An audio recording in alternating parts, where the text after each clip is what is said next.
Assalamualaikum warahmatullahi wabarakatuh. Salam sejahtera untuk kita semua. Berjumpa lagi dengan Bapak dalam pelajaran biologi lintas minat kelas 10 IPS SMA Syahbudi Sunaria semester ganjil tahun pelajaran 2020-2021. Kali ini kita akan membahas pertemuannya mengenai mata pelajaran biologi tentang klasifikasi makhluk hidup. Adapun kompetensi dasarnya yaitu 3.3 menjelaskan prinsip-prinsip klasifikasi makhluk hidup dalam 5 kingdom. Adapun tujuan pembelajarannya menjelaskan pengertian prinsip-prinsip dasar klasifikasi makhluk hidup, mengidentifikasi tingkat takson dalam makhluk hidup melalui aturan tata nama ilmiah atau binomial nomenklatur, serta menganalisis kunci determinasi atau kunci dikotom pada makhluk hidup. Baiklah, sebagai penjelasan pertama, di sini Bapak akan menjelaskan mengenai definisi. Definisi klasifikasi itu artinya adalah makhluk hidup itu sebagai objek kajian biologi yang beraneka ragam.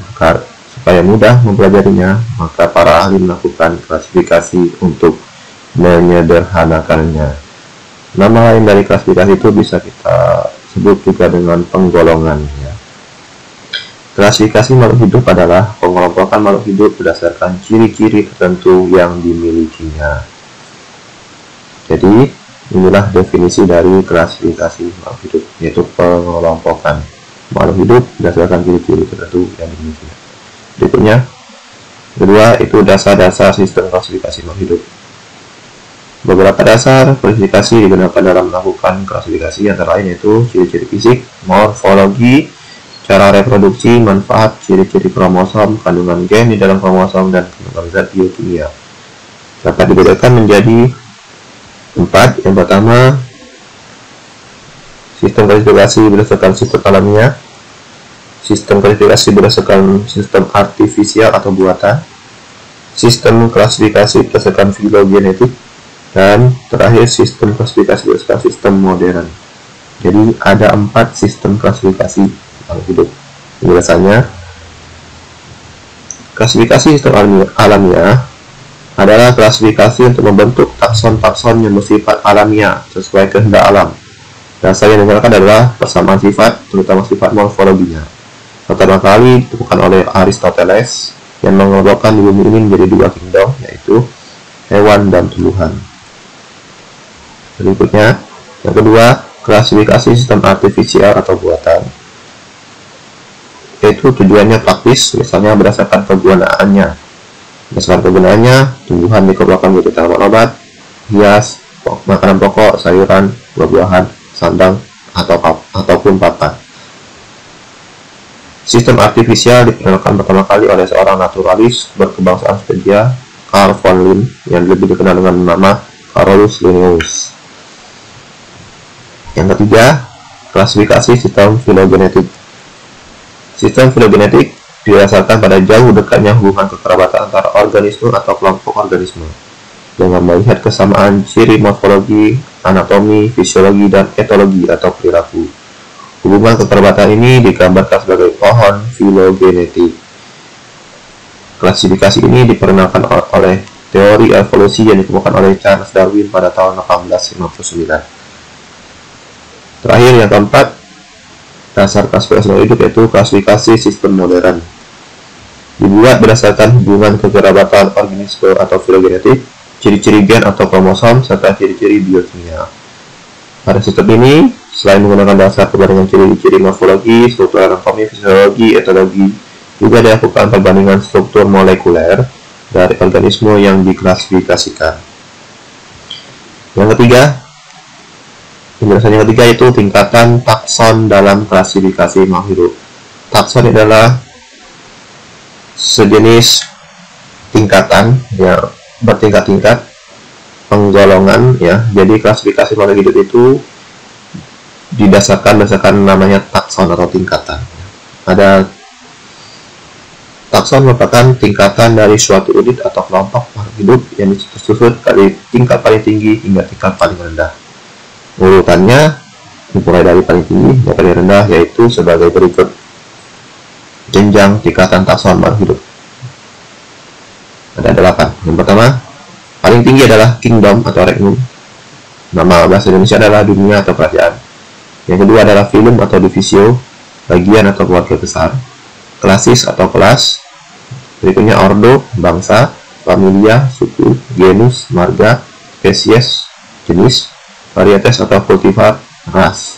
Jadi inilah jenjang tingkatan takson. Jadi yang paling tinggi adalah kingdom, paling rendah adalah varietas ya. Jadi ada 8, 1, 2, 3, 4, 5, 6, 7, 8. Catatan, semakin tinggi tingkat takson maka akan semakin banyak pula anggota takson. Namun akan banyak pula perbedaan ciri antar sesama anggota takson. Sebaliknya, semakin rendah tingkatan takson semakin sedikit pula anggota taksonnya, dan semakin banyak pula persamaan ciri antar anggota takson. Jadi kalau semakin tinggi jumlahnya semakin banyak tetapi cirinya sedikit, sedangkan semakin rendah jumlahnya semakin rendah tetapi cirinya semakin dekat atau banyak ya. Penjelasannya yang pertama, kingdom atau regnum. Kingdom adalah tingkatan takson yang tertinggi dengan jumlah anggota takson terbesar. Dikelompokkan menjadi beberapa kingdom, ada Monera, Protista, Fungi, Plantae, dan Animalia. Filum atau divisi, filum atau filum ya, filum digunakan untuk takson hewan, sedangkan divisi atau divisio digunakan untuk takson tumbuhan. Jadi pada yang jenjang kedua ini filum untuk hewan, sedangkan divisi untuk tumbuhan. Contohnya sini adalah kingdom Animalia dibagi beberapa filum, contohnya adalah filum Chordata, filum Echinodermata, dan filum Platyhelminthes. Sedangkan divisi pada tumbuhan menggunakan akhiran pita, contohnya adalah Bryophyta, lumut, Pteridophyta, paku, dan Spermatophyta, tumbuhan berbiji. Yang ketiga, tingkatan takson yang ketiga yaitu klasis atau kelas. Setiap filum atau divisi dikelompokkan lagi menjadi kelas berdasarkan ciri-ciri yang khusus. Nama kelas tumbuhan menggunakan akhiran yang berbeda, antara lain yaitu Opsida untuk lumut, Hedoniae untuk tumbuhan berbiji tertutup, dan Pisceae untuk alga. Yang keempat, selanjutnya tingkatan takson yang berikutnya yaitu ordo atau bangsa. Anggota takson ini dibagi menjadi ciri yang khusus. Pada tumbuhan, ordonya menggunakan akhiran ales. Dari contoh, kelas Dicotyl dibagi menjadi beberapa ordo antara lain Solanales, Cucurbitales, Rosales, Malvales, Asteraes, dan Poales. Berikutnya setelah ordo, takson berikutnya yaitu familia atau suku. Famili berasal dari bahasa Latin familia. Nama famili pada tumbuhan umumnya menggunakan akhiran Aceae. Contohnya adalah Compositae, nama lain dari Asteraceae, dan Graminae, nama lain dari Poaceae. Sementara itu, nama famili pada hewan umumnya menggunakan akhiran kata Idae, misalnya Hominidae, manusia, Felidae, kucing, dan Canidae, anjing. Setelah famili, genus yang keenam. Anggota takson ini berdasarkan ciri yang lebih khusus lagi, genus, yaitu kaidah penulisan nama genus, yaitu menggunakan huruf kapital pada kata pertama dan dicetak miring atau di garis bawahnya. Contohnya yaitu famili Poaceae terdiri atas genus Zea, jagung, Z-nya besar, Triticum, gandum, T-nya besar, T depannya, dan Saccharicum, tebu, S-nya besar, terutama Oryza, padi-padian, O-nya besar. Jadi untuk genus ada penulisan tertentu. Di setiap awal utamanya harus huruf kapital. Yang ketujuh, spesies. Spesies adalah tingkatan takson paling rendah. Anggota takson spesies ini memiliki kesamaan ciri paling banyak dan terdiri atas organisme yang bila melakukan perkawinan secara alamiah dapat menghasilkan keturunan yang fertil atau subur. Nama spesies terdiri dari dua kata. Kata pertama menunjukkan nama genus dan kata kedua menunjukkan nama spesifiknya. Contoh, genus Rosa, terdapat spesies Rosa multiflora, R-nya besar, M yang kedua, kata keduanya kecil, dan selanjutnya. Jangan dilihat Rosa canina sampai Rosa dumalis, dicetak miring atau digaris bawahi. Yang terakhir ada tambahan, yaitu jenis taksonomi terakhir, yaitu varietas atau ras. Pada organisme tertentu ya ditemukan perbedaan diri yang sangat jelas, khusus atau bervariasi sehingga disebut dengan varietas kultivar atau ras. Istilah varietas ini digunakan dalam spesies tumbuhan, sedangkan ras pada hewan. Varietas dapat diartikan secara botani dan secara agronomi. Ini mempelajari tentang tumbuhan ya. Yang keempat, penjelasan yang keempat yaitu perkembangan klasifikasi makhluk hidup bagi menjadi beberapa macam. Yang pertama, sistem klasifikasi dua kingdom, masa Aristoteles dan masa Carolus Linnaeus. Masa Aristoteles yaitu merupakan menjadi hewan berdarah panas dan hewan berdarah dingin, sedangkan hewan tumbuhan menjadi herba, semak dan pohon. Ya. Sedangkan masa Carolus Linnaeus tahun 1798 disempurnakannya, yaitu makhluk hidup menjadi berkingdom, yaitu kingdom animalia dan kingdom rantai hewan dan tumbuhan. Untuk lanjutannya, sistem klasifikasi tiga kingdom ditemukan oleh ahli biologi Jerman Ernst Haeckel tahun 1866. Ini tiga, yaitu kingdom Protista, tambahannya rantai dan animalia tetap. Sistem klasifikasi empat kingdom ada tambahan, yaitu kingdom Monera dan Protista oleh Herbert Fauner, ahli biologi Amerika tahun 1956. Kemudian lanjutan perkembangannya klasifikasi makhluk hidup yaitu 5 kingdom, ahli ekologi Amerika Serikat Robert H. Whittaker tahun 69. Ada tambahannya yaitu fungi ya, Monera, Protista, fungi, rantai dan animalia. Sistem klasifikasi 6 kingdom ada lagi tambahannya oleh ahli mikrobiologi Amerika Serikat Carl Woese tahun 77 menjadi 6, yaitu ada tambahan Archaebacteria dan Eubacteria. Sistem klasifikasi 7 kingdom ditemukan oleh ahli biologi Inggris Thomas Cavalier Smith tahun 1998. Archaebacteria, Eubacteria, Protista dan Protozoa, Chromista, fungi, rantai dan animalia.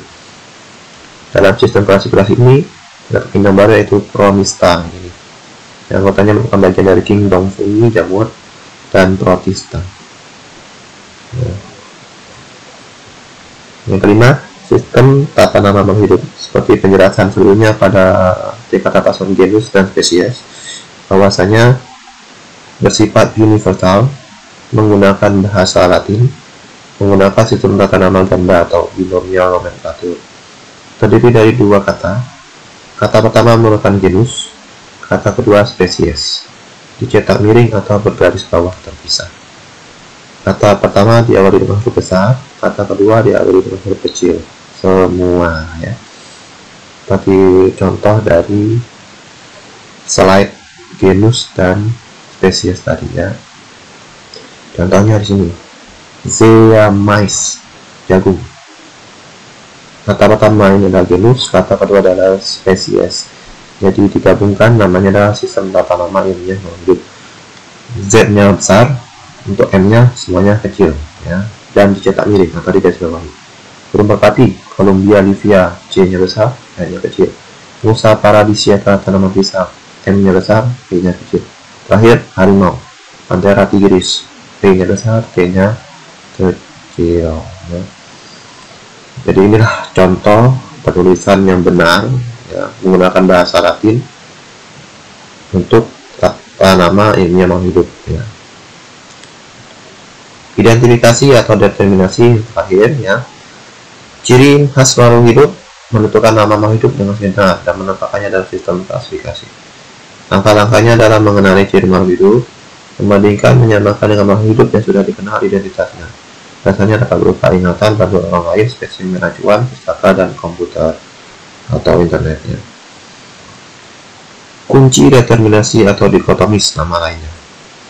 Para ahli biologi melakukan penelitian terhadap suatu makhluk hidup dari segi apapun, seperti jumlah sel, dinding sel, ukuran, cara berkembang biak, dapat melakukan fotosintesis atau tidak, dan lain. Pertanyaan-pertanyaan inilah yang kita kenal dengan disebut dengan kunci determinasi atau kunci dikotom. Tujuannya yaitu mengenali ciri-ciri makhluk hidup, lalu makhluk hidup tersebut ditetapkan sebagai identitas supaya dapat diklasifikasikan menurut takson secara benar dari kingdom sampai ke spesies. Sebagai contoh di sini ada contoh kunci determinasi pada hewan. Ada 10. Ya. Dikotom itu artinya satu kunci itu terdiri dari 2 macam. Contohnya sini. Nomor 1 ada 2 jenis. Ada hewan tidak bertulang belakang, ada hewan tulang belakang. Nomor 2 ada yang di air tawar dan tidak di air tawar, dan seterusnya. Jadi di sini kita menentukan makhluk hidup tersebut berdasarkan 10 kunci ini. Apakah dia termasuk A atau B masing-masing kunci, dan seterusnya. Ya. Contohnya sini ada jawabannya. Kita mengidentifikasi yaitu ikan. Ikan pada kunci pertama, apakah dia termasuk tidak bertulang atau bertulang belakang? Secara langsung atau secara pengamatan, bahwa ikan hewan bertulang belakang, maka kuncinya untuk nomor 1 adalah 1B ya. Dirawat ini, bukan 1A, 1B. Nah, kemudian habitatnya ada di air tawar atau tidak air tawar. Kebanyakan pada saat itu kita temukan ikannya di air tawar, berarti kita temukannya kunci nomor 2 yaitu 2A. Nomor 3 bersisik atau tidak bersisik. Ikan itu disebut kita menemukan bersisik, berarti kita menemukannya 3A. Untuk selanjutnya nomor 4, apakah terbang atau tidak terbang? Ya, dan selanjutnya kita lihat kalau 4 kosong tidak usah dibikin, dan seterusnya. Nah, yang kedua ular. Contohnya itu sini kunci yang pertama nomor 1 dulu, kita lihat apakah dia bertulang belakang, ya 1B. 2 tidak di air tawar, ya 2B. 3B tidak bersisik, ya 4B kalau kalian tidak terbang, ya betul. 5 dan seterusnya. 5B habitatnya tidak di laut, dan seterusnya, ya 6A. 7A, ya hewan tidak tinggi, ya karena ular masuk hewan tidak tinggi. Oke, demikian penjelasan dari Bapak. Sekian dan terima kasih. Nanti kalau kurang jelas silahkan bertanya di grup kelas atau di WA ya. Terima kasih atas perhatiannya. Assalamualaikum warahmatullahi wabarakatuh.